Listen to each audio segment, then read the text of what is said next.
is a habit I never had.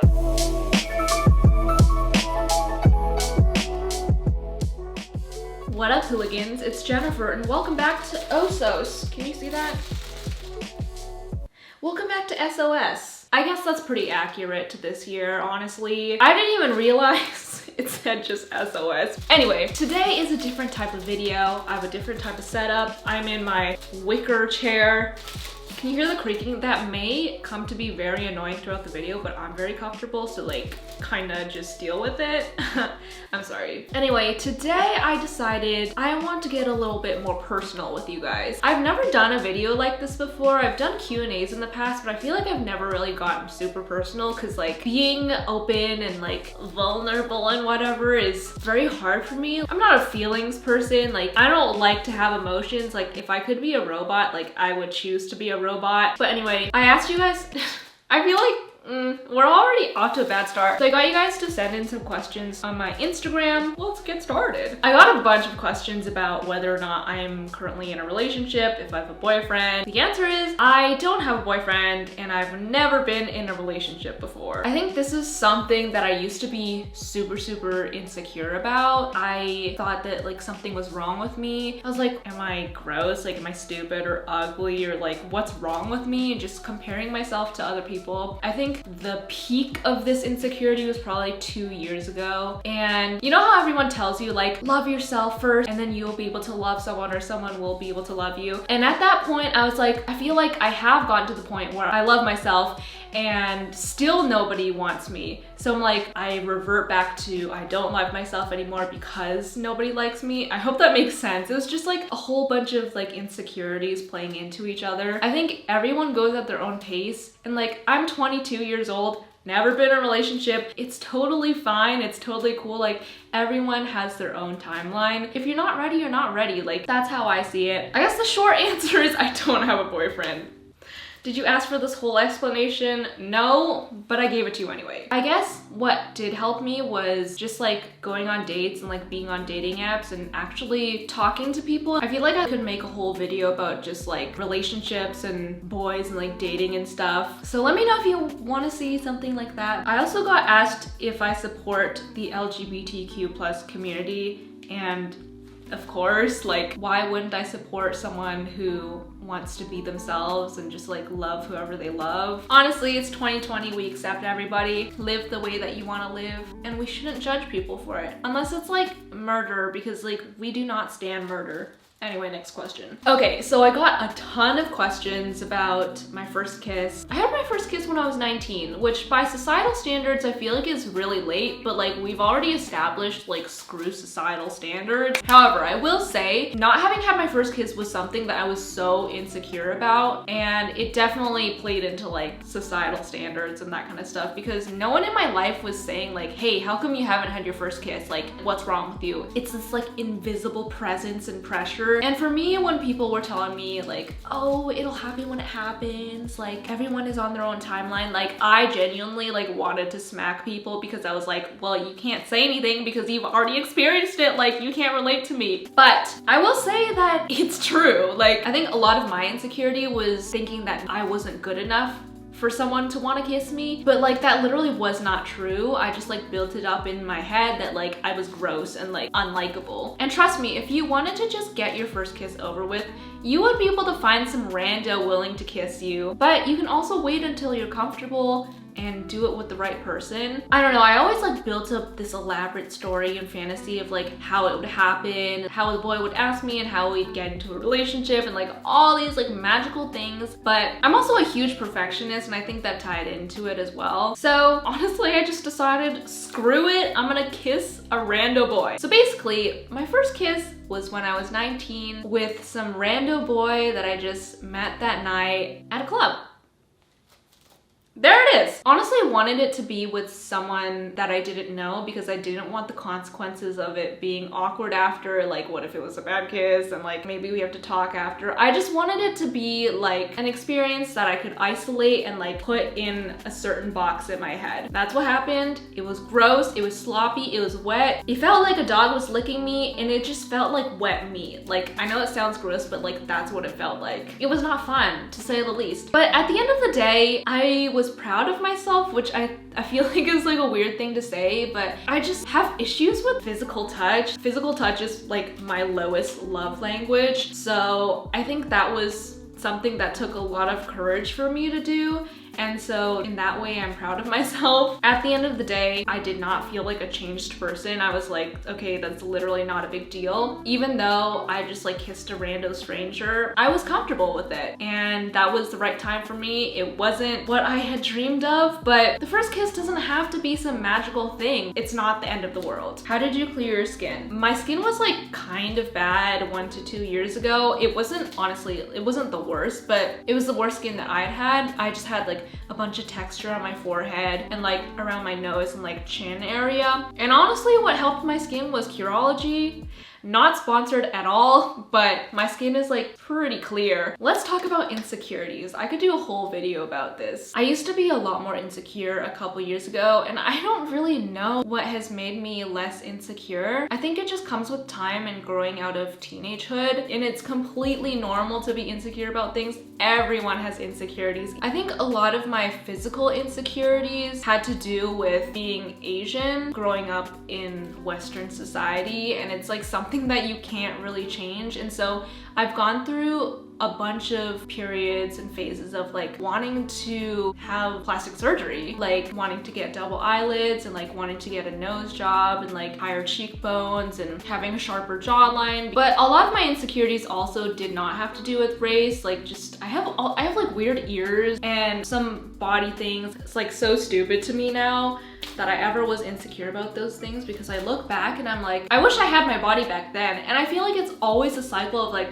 oh, I wish I had my body a year ago. And then a year later, you're like, oh, I wish I had my body a year ago. So it's like, you always want what you don't have, and you never appreciate what you do have in the moment. This is my hot take. So society has certain rules for what it deems to be beautiful, right? And not everyone fits that. Like, for example, I'm not white. I don't have like that tall, but slopey nose. I don't have cheekbones. I don't have boobs. I don't have hips. But that doesn't mean that I'm not beautiful. It just means that I don't check off this list of things that society thinks that people should find attractive. Beauty standards are literally so arbitrary. Like there's literally no reason for a tall, slopey nose to be attractive. Like there's no inherent reason for that. But what I've realized is that society puts a lot of value on outer beauty, but that's not the only way to measure your self-worth. I've learned to value myself in other aspects of my life that make me feel confident and not have to depend on physical beauty to feel beautiful, if that makes sense. Like, I know according to society, I'll never be as pretty as Madison Beer, but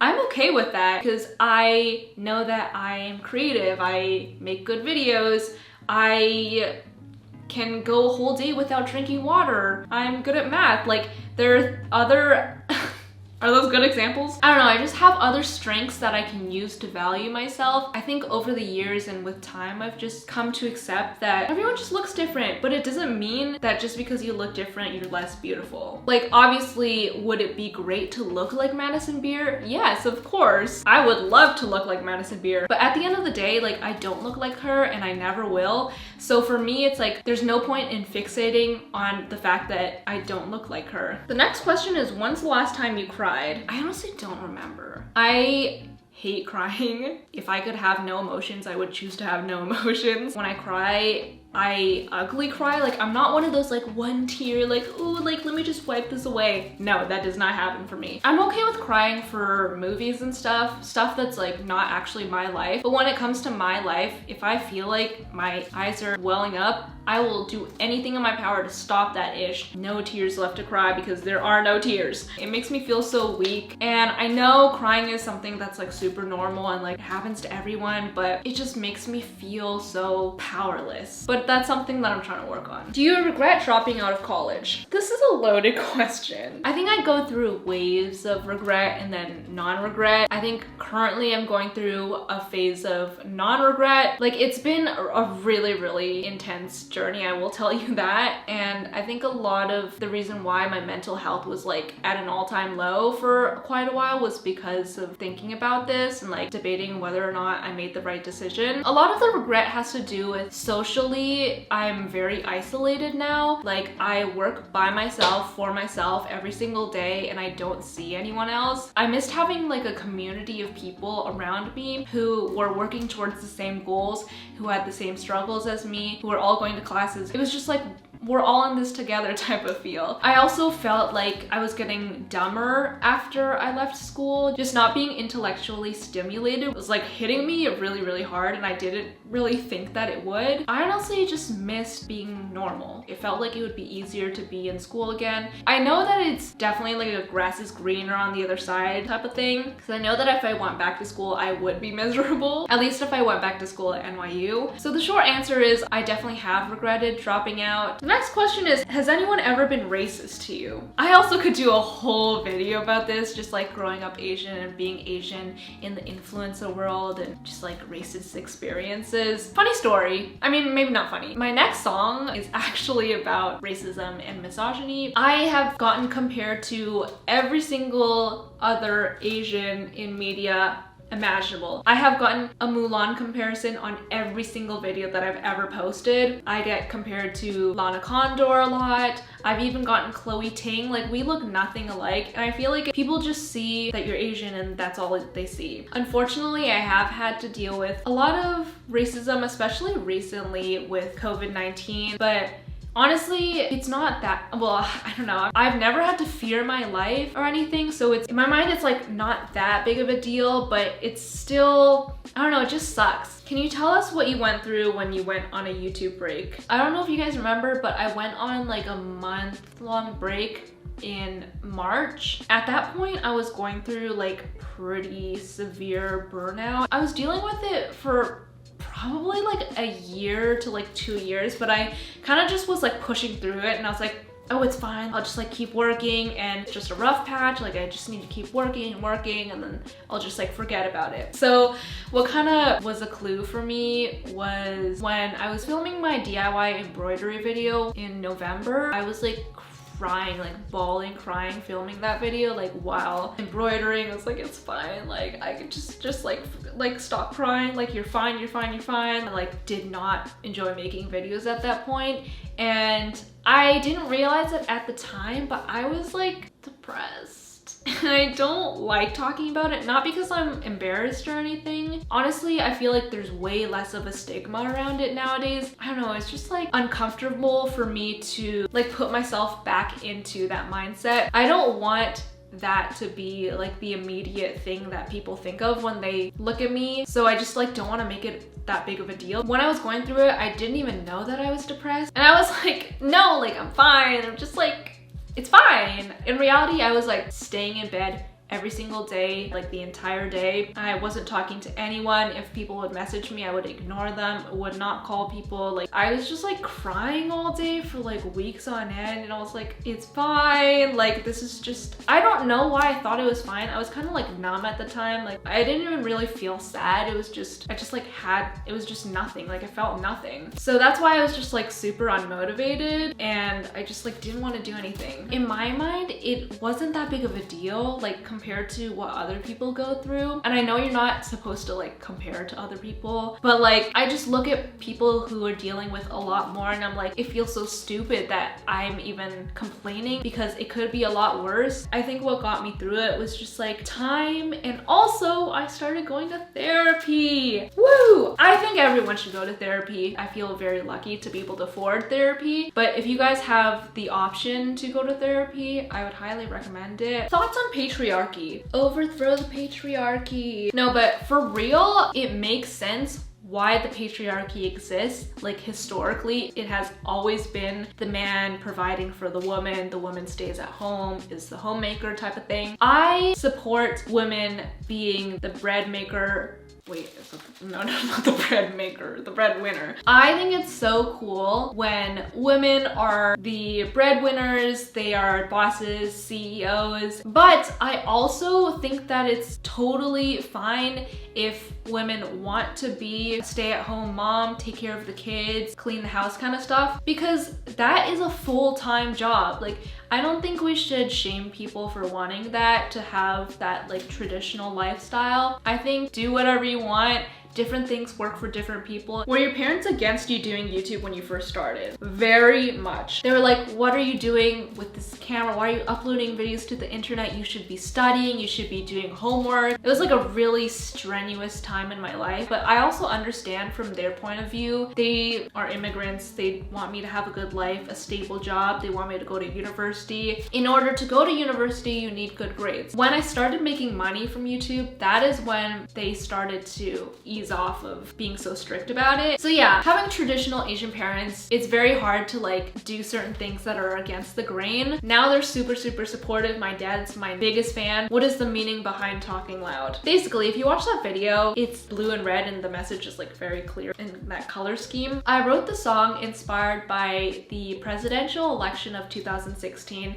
I'm not even American, but it just like hit me hard and I was like, wow, these people are really just arguing and nobody's listening to each other, and it's kind of just arguing your own point of view without compromising. And I thought that that applied to a bunch of different aspects of life. And so in the video you can see the us versus them, like thumbs up, thumbs down thing. So when it's thumbs up, it says us, and then when you flip it upside down, it says them. We always think that we are correct and the other people are incorrect. If you like go back and watch the video, there's little hints here and there, and I just love the video. I love the message. So yeah, I really like that song. When you released your music, how is it facing the stereotype of YouTubers making music? Well, when I released my first song, honestly, I literally have not rewatched my first music video. It's called By the Rules because I can't watch that video, but it's still up because you can see my journey kind of. I don't know, it has been hard, but compared to the amount of people who are supportive, it's not that much. And I think there are always gonna be those comments, but like, if you don't like the music, you don't have to listen to it and just like watch my regular content, but it's something that I'm super passionate about. I hope you guys enjoy it, obviously, but if you don't, music is subjective. Last question, are you a virgin?